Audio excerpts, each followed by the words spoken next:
Midnight, Chapter 17. Bramble-Claw jumped awake when a paw prodded him in the side.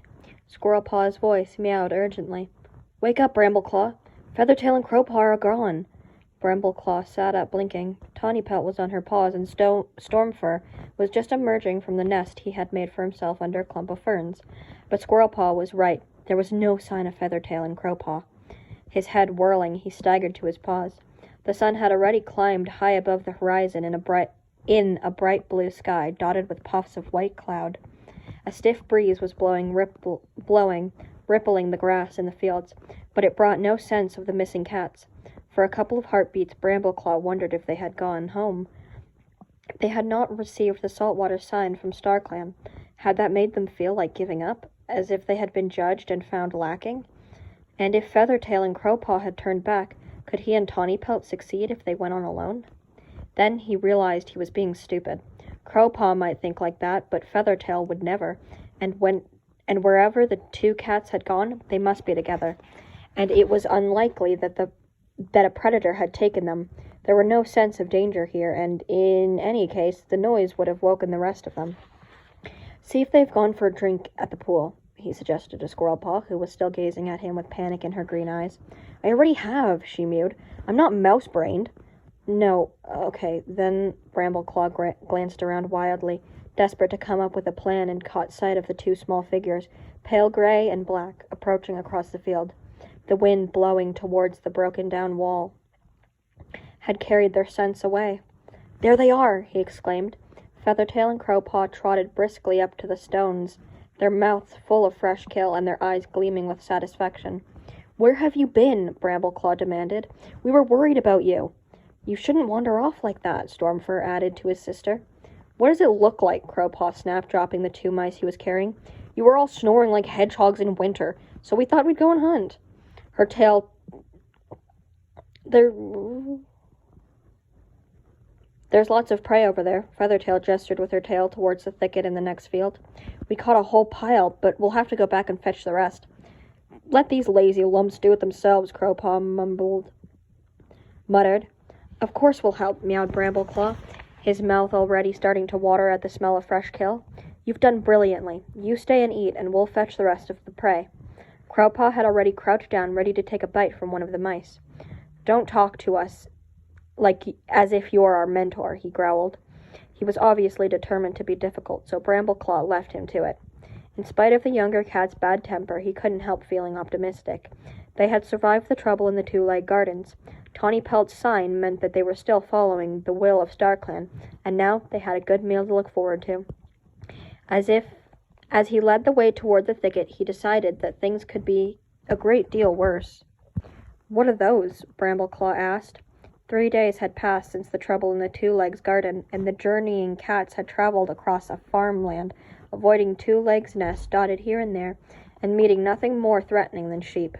Now they were crouched in a ditch that ran along the line of a hedge between two fields. They were peering out at two of the biggest animals Bramble-Claw had ever seen, which were running back and forth across the field, snorting and tossing up their heads. The impact of their huge feet made the ground shudder. "Horses," Crowpaw replied loftily, his eyes gleaming as if he was delighted to know something that Bramble-Claw didn't. "They run across our territory sometimes with two legs on their backs." Bramble-Claw thought he had never heard anything so mad in his life. "I guess even two legs want four legs sometimes," he joked. Crowpaw shrugged. "Can we please get going?" Squirrelpaw mewed plainly. "There's water in this ditch, and my tail is getting wet." "Fine, go," Bramble-Claw muttered. I don't fancy getting crushed." "I don't think horses are dangerous," Stormfur meowed. "We've seen them at our farm on the edge of the RiverClan territory. They never pay much attention to us." "If they did tread on us, they wouldn't mean to," Feathertail added. Bramble-Claw felt like that wouldn't be much consolation. A blow from one of those feet, which looked like chunks of weathered stone, could break a cat's spine. "We just need to run across while they're down on the other end," Tawnypelt pointed out. "I doubt they'd follow us. They must be quite stupid, or they wouldn't let two legs on their backs." "Okay, that sounded like good sense to Bramble-Claw.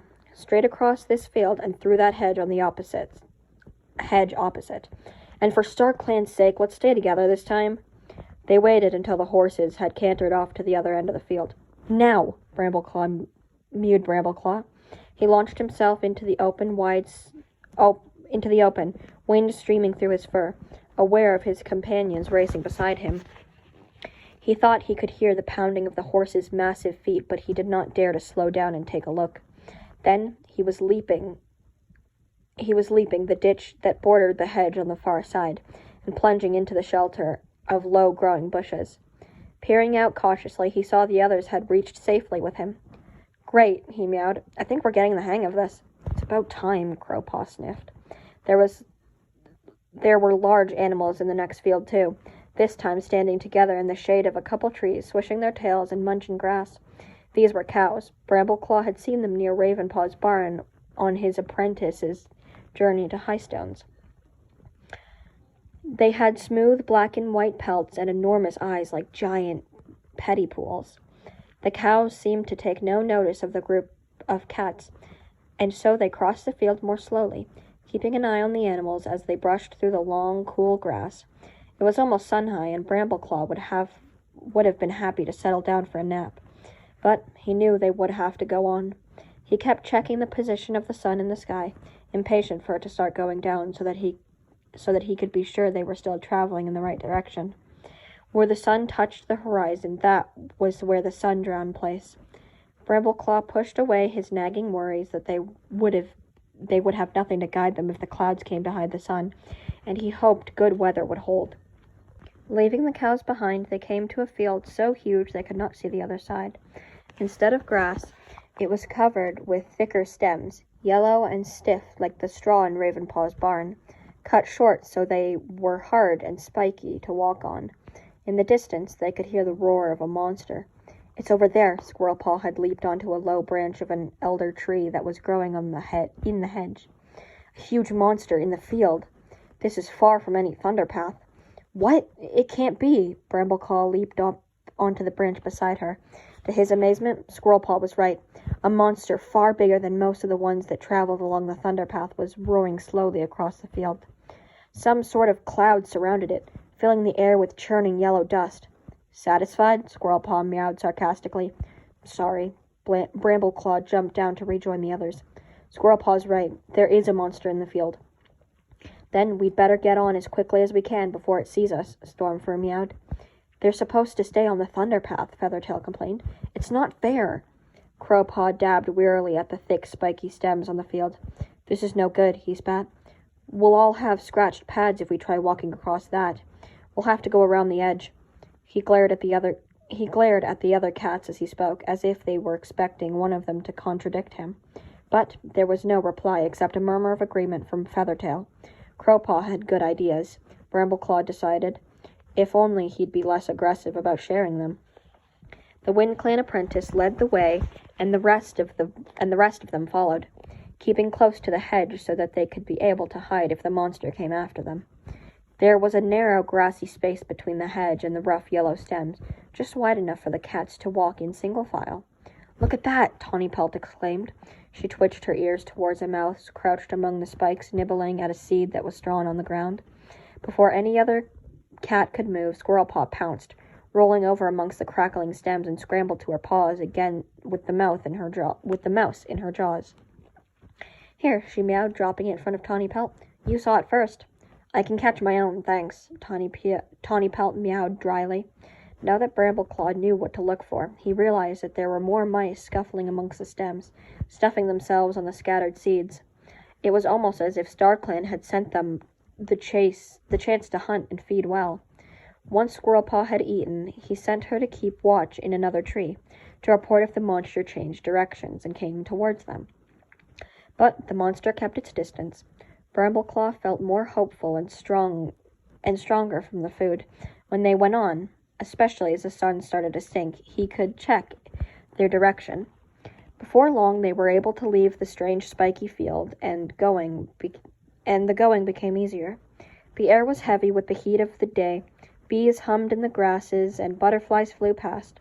Squirrelpaw dabbed a paw at it, but she looked too drowsy to chase it. Tawny Pelt had taken the lead as they approached the edge of the meadow, with Stormfur and Squirrelpaw just behind her, and Crowpaw with Feathertail. Brambleclaw, bringing up the rear, kept a lookout behind for possible danger. This time there was no hedge, but a two-legs fence made of some thin, scrawny material. It was a kind of mesh, like interlaced twigs, except that the spikes were regular.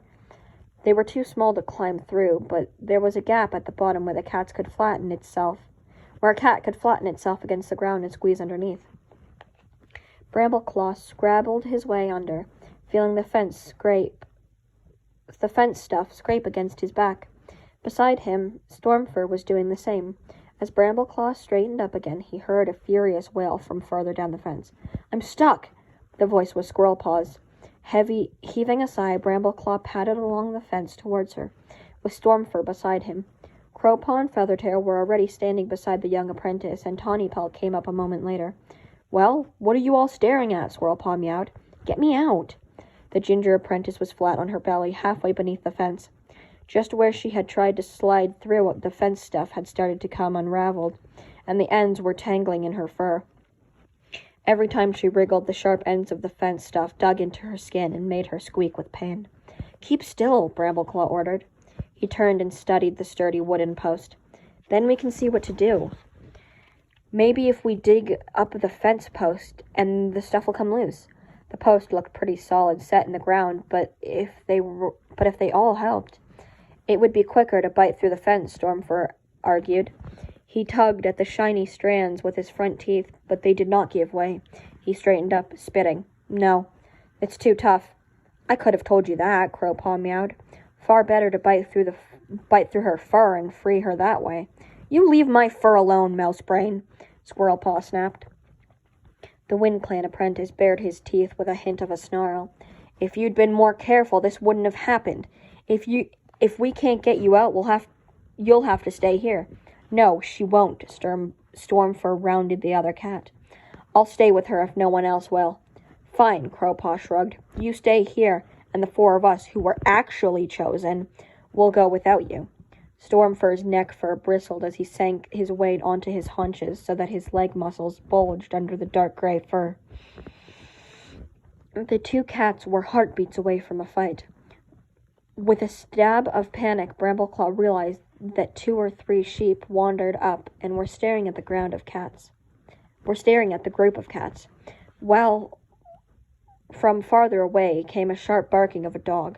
They would have to move quickly. "That's enough," he meowed, thrusting himself between the two hostile toms.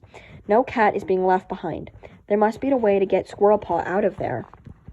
He turned back to the apprentice to see Tawnypelt and Feathertail crouched beside her. Feathertail was chewing up dock leaves. "Honestly," she exclaimed as she spat out the last of them and shot an exasperated glance at Brambleclaw. "Do you Toms never do anything but argue?" "It's what they do best," Tawnypelt mewed, and a gleam of amusement in her eyes. "That's right. Spread the dock leaves on her fur. They should make it good and slippery. Breathe in, Squirrelpaw. You've been eating too many mice." Brambleclaw watched as Feathertail worked and chewed the dock onto Squirrelpaw's pelt, rubbing it with one forepaw into the tangle of fur around the fence stuff. "Now try again," Tawnypelt directed. Squirrelpaw scrabbled at the ground with her forepaws and tried to use her hind legs to push herself forward. "It's not working," she gasped. "Yes, it is." Feathertail's voice was tense, and she pressed her paw against Squirrelpaw's shoulder, which was slippery with green slime. "Keep going. And hurry," Brambleclaw added. The dog barking again and watching sheep scatter. Dog scent drifted towards him on the breeze, getting stronger. Stormfur and Crowpaw braced themselves to flee. Squirrelpaw gave one last enormous heave and shot through it onto the field. A knot of ginger fur slid off the fence stuff. A few strands were left behind. But Squirrelpaw was free. She stood up and shook herself. "Thanks," she mewed to Feathertail and Tawnypelt. "That was a brilliant idea." She was right. Brambleclaw wished he had been the one to think of it. But at least they could go on now, straight into the path of the setting sun, and quickly before the dog reached them. He led the way across the next field, confident that StarClan was guiding them. When he woke the next morning, Brambleclaw was dismayed to see the sky was covered with a thick layer of clouds. His confidence in StarClan's guidance faltered. This was what he had been afraid of. Perhaps it was just It was just luck that he had kept the sky kept clear until now. Now, how was he supposed to know which way to go if he couldn't see the sun? Scrambling to his paws, he saw his companions were still sleeping. The night before, they had found no better shelter than a hollow place in the field under a couple of scrawny thorn trees. Brambleclaw found that he was growing more and more nervous without the familiar forest canopy overhead. He had never realized before how much he and his clanmates relied on the trees for prey, for shelter, and for concealment. Anxiety over Blue Star's prophecy bit more sharply, as if Badger's teeth were closing in his neck. Paws itching to be on their way, he climbed to the side of the hollow and looked around. The sky was unbroken gray. The air felt damp, as if there were rain to come. In the distance was a belt of trees, and the walls of more two-legs nests. Brambleclaw hoped that their path would not lead them back among two legs. Brambleclaw! Brambleclaw! Some cats were calling his name excitingly. Brambleclaw turned to see Feathertail racing towards him up the side of the hollow. "I've had it!" she exclaimed as she drew closer. "Had what?" "My saltwater sign!" Feathertail let out a delighted purr. "I dreamed of padding along the stretch of stony ground, with water washing over it. When I bent down to take a drink, the water was all salty. I woke up tasting it." "That's great, Feathertail." Brambleclaw's anxiety faded up a little. StarClan was still watching over them. "That meant that Crowpaw is the only one of us who hasn't had the sign," Feathertail went on, glancing down the hollow where Brambleclaw could just see the gray-black curve of Crowpaw's back as he slept in a clump of grass. "Maybe we shouldn't tell him about your dream, then," he suggested uneasily. "We can't do that." Feathertail looked shocked. "If he'd find out sooner or later, then he'd think we were deliberately deceiving him." "No," she added after pausing to think. "Let me tell him. I'll wait to catch him in a good mood." Brambleclaw snorted. "You'll have to wait a long time, then." Feathertail let out a faint mew of distress. "Oh, Brambleclaw, Crowpaw's not so bad. It's hard for him, leaving the forest just when he was about to be made a warrior. I think he's lonely. I have Stormfur, and you have Tawnypelt and Squirrelpaw. We all have known each other before this, but Crowpaw is on his own." Brambleclaw hadn't thought of that before. It was worth thinking about, though it wouldn't make it any easier to get on with Crowpaw the next time he started arguing with the smallest point. "We're all loyal to our clans," he meowed, "and to the forest and the warrior code. Crowpaw's no different. He'd be fine if he didn't want to be leader all the time, when he's no more than an apprentice." Feathertail still looked uneasy. "Even if you're right, it won't make it any easier for him, knowing that he's the only one who hasn't had a vision." Briefly, Brambleclaw touched Feathertail's muzzle with his own. "You tell him, then, when you think it's best." Glancing around, he added, "We'd better go wake them and get moving if we can work out which way to go." "That way," Feathertail sounded confident as she waved her tail towards the belt of trees on the far side of the field. "That's where the sun went down last night." And after that, Brambleclaw wondered if there was no sun, how could they find their way? Would StarClan send them something else to help them find the sun-drowned place? As he padded down the hollow to wake his companions, he sent up a quick prayer to his warrior ancestors. "Show us the way, please, and guard